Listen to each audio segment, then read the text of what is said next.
the common people. I've assisted almost every politician, no matter which political party or political divide you belong to. It has assisted the previous government, and indeed the present government can attest to that. So whatever it is that may have brought this, problem, we may not really immediately know, but for sure, we know that people in government too would want this whole thing to be taken care of, amicably. Not for this rude shock that we received this morning, where equipment, so to speak, have been vandalized. So many items in the transmission room have been removed without letting us know. I mean, we're even on air, and suddenly we just went off air like that, and we found out that these agents just came in without asking anybody and pulled down everything in the transmission hall. And so we're really, really shocked. And I'm very sure that government officials too will be very shocked to know that this kind of measure can be taken. And anybody who is listening, including our friends and everybody around, will be shocked to hear that such a thing is happening. And that's the situation right now. But like we said, here in Port Harcourt, we've been open indeed for, any resolution that can take place. But indeed, we've not been able to get through to certain persons who would want that kind of thing to happen to us. There's importance to not just Daar Communications, but of course, the public. Daar Communications provides information for the Nigerian people and even those in diaspora. So for one of its centers to be facing this challenge at this moment is quite interesting. And what comes to my mind is what some have said, is there a clamp down on the media? Because if a broadcast station has a license to operate and it has the support of a state government, which provided the land for it to start its operations there, and there are issues, whatever the issues are, you mentioned it, Tonya, that they should be peacefully resolved. Because I'm looking at those pictures right there on my screen now, the mast being brought down. It takes a process, actually, to bring down a mast of that height. It might not just come down today, but it's clear that the government officials who have come to carry this out are bent on disrupting operations, going into a transmission room like we have on our screen there, beginning to dismantle equipment. I'm trying to avoid using the word demolish or, vandalize equipment. But once you get into a place and you don't have the authority to get into such a particular place, that means it's more or less like vandalism. So I will want you, Tonya, to maybe as you're there, on the premises right now there, can you give us that's a shot I'm looking for. Panoramic view of what is happening there. I can see some colleagues cabling all over the place, being pulled down, riggers and all of that being touched by officials there. Our top officials who are in Port Harcourt there, what's the line of communication we should be having at this time? Emissaries or officials from Daar, Port Harcourt, who should be talking to, and I'm sure they have reached out to those at Helm of Affairs. Have we been prevented from gaining access to any top person at the Brick House in Port Harcourt? I'm asking this question pointedly, Tonya. Yeah, thank you very much. The thing is, at some point, we were told that some back channels of communication were created, but we do not know the extent to which it went. Some top officials in Port Harcourt, like you said, have done that much. Even officials from headquarters have also come here to take a look at that. But to say the least, we've been able to do all that. And before the fencing took place, they fenced the entire area, even without letting us know at the time the extent to which the fencing will be done. Most of the areas we thought that wouldn't be fenced were fenced. Communication is two-way. When you create yours and others couldn't get to make their own possible, then there'll be no link. So it has been a problem actually to make this communication work. So it's a bit difficult. However, as we speak right now, those people who are the agents of government who are disconnecting those things spoke to us that they got directives. And we tried to ask who and who gave you those directives. They couldn't let us know. And that's the problem. So when you don't know who gave directive to someone who invades your premises or removing your things with force, you'll be left with no options. You can't be calling all over the place and find out who and who is responsible. And especially on a day like this, Sunday, so we're indeed worried about which action to take. As we speak to you right now, there's some kind of confusion, but all we are seeing is that some men are still on the mast, disconnecting our cables and doing all sorts in the transmission hall. You must have seen some of the things they removed, sensitive things, waveguard, exciters, and so many things very sensitive for transmission have been removed, and the manner in which they were removed is regrettable because you never know whether they could be fixed back. This is a high-tech transmitter, and we've been here for over 20 years on these premises. For us to be treated in this manner after we've had a very good relationship with the government of Rivers State and the people of Rivers State, including the community that we are working in here, Ozoba, in Obiakpo local government area. So it's shocking indeed. And that's the reason why I'm sure so many persons too will wonder what is going on with Africa Independent Television here in Port Harcourt today, Sunday. At all of these issues around what's happening in Port Harcourt, because, as media officers, media personnel, our responsibility is to communicate and disseminate information to the citizenry so that they can be educated, they can be informed, they can also be entertained. And that's what Daar Communications has been doing with its various platforms. And for those of you in Port Harcourt there, Ray Power and AIT has been doing this in the last 20 years since that center was set up. So, Tonya, one of the things we need to also bring to the fore is that Daar Communications is a public company, and it's a PLC owned by the people who have shares in the company. I'm asking the area that has to do with what are the people saying now? Because I'm sure those of your colleagues who are in the news operations may be out there now, trying to get a feel of what's happening. Signals, people are watching AIT, listening to Ray Power, and suddenly the signals are gone on both radio and television. What are the feelers you're getting from residents of Port Harcourt? That's where the station is, about what is happening right now.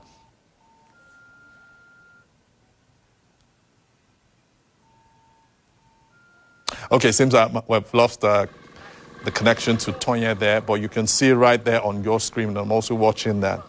Okay, so Tonya, the question I asked is, what are the feelers you're getting from the listeners and viewers of AIT, from our colleagues who have gone around to just find out from them and to try and allay the fears of the audience about what's happening to the company?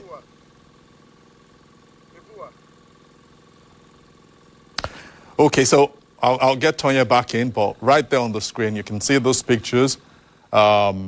Transmitter room, even some offices, vandalized, property all over the place. Men of the Rivers State government, like my colleague Tonya Douglas has confirmed, right there in the Daar Communications premises in Port Harcourt, dismantling equipment, vandalizing some of them. And he has said they are right now, with the pictures you can see, they're on the mast, pulling down those cables and all of that. It's indeed a trying moment for Daar Communication at this time. But Tonya has explained to us that there's some optimism that this could be resolved, although communication channels to the top government officials in Rivers State has not been open as we speak. That's what Tonya has said. Tonya is a senior manager there, so he should know, and that's what he's confirming to us, that we've reached out. I mean, when I say we, Daar Communication staffers, our management have reached out, but we're having a non-two-way communication as we speak. Hence, these men and operatives of the government, because indeed the Rivers State government had said that they will come do this. and we had opened communication channels to say, no, we need to resolve the issues around the plots of land the Rivers State government says should not have been part of Daar Communications allotted plots to set up this broadcast outfit in Rivers, which has served the Rivers State people in the last 20 years. In 2003, I recall when that station was opened, and Port Harcourt and all the local governments around that state were agog when alternative platforms came up for views and information to be disseminated across the state. So it's not a very pleasant situation that is happening there in Rivers as we speak, with the demolition, with the pull down, with the dropping of the mast, the attempts to do that. You can see the bulldozers on your screen. So this is a high-powered operation to shut the operations of Daar Communication Center in Port Harcourt and to close the space for information dissemination. So let me get back to Tonya now. Tonya, thank you so much. And I'm sure all of you are keeping safe, because you had told me earlier that very stern security operatives, gun-toting men were right there with those officials of the Rivers State government carrying this out. We encourage you to just keep safe, keep broadcasting, keep talking to us right now here in Abuja, and we're transmitting all of this to all our viewers across the world. So as we speak, any opportunity to talk to whoever may be the team lead of the officials who came to do this, though they had rebuffed you earlier?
Okay, we are still here and trying to see if we can indeed speak to anyone now. But earlier, we spoke to the team leader on phone.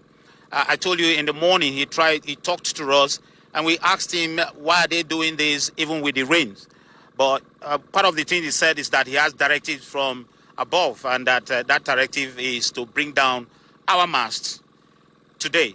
And like I said, the rains were on then. It was indeed something shocking to find out people climbing a mast of that height and that size at that time. So we heard a lot of things that he said. He said this is because it is for a purpose, and that the directive is to bring down the mast no matter what. And so for that reason that they are going to bring it down, we asked him if he could give us a name as to who is in charge. He couldn't give us any name. So the team leader, we even tried to let him know that, look, today is Sunday. Why don't you just allow us maybe do it tomorrow? He said, no, that can't be done. And the next thing we saw, in less than 30 minutes, we saw people climbing up to bring down our wire and all that. But earlier, we sent some cameramen to that place to be able to pick out some of the things that were removed from the transmitter. And because we were actually shut down, we were not on air anymore. So that was what happened. So I think the team leader says he has a directive from above. That's what he just said, nothing else. See, that operative of the Rivers State government on the screen, on that mast, dismantling cables, pulling them down, dropping them. I don't know the height of that mast, but I think if I remember correctly, it's almost as high as the one we have here in Abuja, where the headquarters of Daar Communications is, and it's quite high. He's gone up there. Of course, down there you have lots of security men around him, making him pull those things down. Operations are shut down in Port Harcourt as we speak now on a Sunday. And that's the point Toyin emphasized, that government business, from what we know, runs Monday to Friday. But for them to come up at this time to do this, show that, okay. So some of the technical questions we will have as broadcasters is to be able to find out, although we don't know, the man who is doing that, what technical expertise has he got? Even if you're dismantling such cabling, do you dismantle them in a way that they become useless and you can't use those cables again? So these are technical questions we will also have for these officials, because broadcasting is highly technical, it's capital intensive, and of course, whatever reasons the government may have to do this, the communication lines that we had opened at the highest levels of Daar Communications to resolve this, and that the back channels and the talks were going on behind the scenes, like Tonya said, and for them to come on a Sunday to do this leaves much to be desired. So Tonya, our other colleagues who are with you there, our concern is that you keep safe. Do not attempt to approach those officials who have gun-toting men around them. We'll keep on x-raying the issues on the station as we're doing around, because this is the real breaking news. It's a developing story. And I'm sure lots of Nigerians and those who watch AIT, who listen to Ray Power from all across the world, are also wondering what is happening in Port Harcourt. So I asked you a question earlier, Tonya, about how people in Port Harcourt and all those adjoining local governments who rely on AIT and Ray Power for their information are reacting to this. Do you have colleagues who have gone around to, or do you have people who are also walking in now, maybe thronging the Daar Communication Center in Port Harcourt there, all in the bid to find out what's happening? Why are our stations, Ray Power, AIT, off air? Yes, as I speak to you right now, a few of our listeners on Ray Power and AIT viewers have been calling and finding out exactly what's going on with the situation there, because really they don't know. They thought, well, it's probably either a technical issue or perhaps there is a power failure and all that since morning, and they're really worried. We've had resource persons calling from different places, from Obiakpo, from Port Harcourt local government, from Akokotoro, Asari Toro, from Degema, from Okrika, and from Abu Odwal, and everywhere they've been calling to find out exactly what is going on with Ray Power FM 106.5 and as well as Africa Independent Television in Port Harcourt here. Some of we try to play it down because we don't want to let it sound like there is any problem, because earlier there have been dust raised in different ways that indeed the government is fighting with Africa Independent Television. But that's not the true position. The true position is that we've had an amicable, friendly disposition with the government. We don't know how this came up with the agents. Like I did ask the person in charge here, who is doing this, that why, who has asked you to come around here? He didn't give me anything to say, and we're wondering, why wouldn't you tell us anything? Which means we could say that you are illegal. You're an illegal person coming here to do what you're doing. But when we saw Nigerian police force, we begin to wonder whether it is indeed fake people or not. The labor market by this action here, and indeed the staff of this company are going to be very much affected because, like you know, in every Daar communication, they usually get their stock, the majority of their staff from the environment, that is River State, and indeed even the community itself. So if for anything happens to this particular station here, people from the immediate environment and River State, and indeed all other people around, including Imo, Anambra, and all that, will be affected because the labor here, the staff we have here, comprises of people coming from majorly from these places, which is the reason why we're indeed worried. The outcome of this closure, because we are looking at it as a closure. If you disconnect the transmitter, you disconnect the cables right there at the top of the mast, then of course you are indeed rendering hundreds of people into the job market, which is going to be very detrimental to the people here, and then of course cause more problems in the labor market.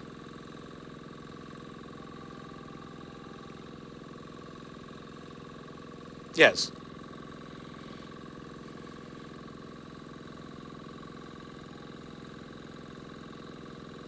Okay. Equipment, our facilities is happening right there now by officials from the River State government, and the channels that our management have opened to amicably resolve the challenge with regards to the issue about the land and all of that at that Communication Center in Port Harcourt. We've not gotten the headway. That's why we're having this happening right now in our Port Harcourt Center. So Toye Douglas, yourself and all our colleagues there in Port Harcourt, please do keep safe. Bring us up to speed with the latest about this demolition exercise, the dismantling of our equipment in Port Harcourt. My name is Sholaja Isimi, and we'll keep tracking what is happening at our Port Harcourt Center. It's back to regular programming on AIT.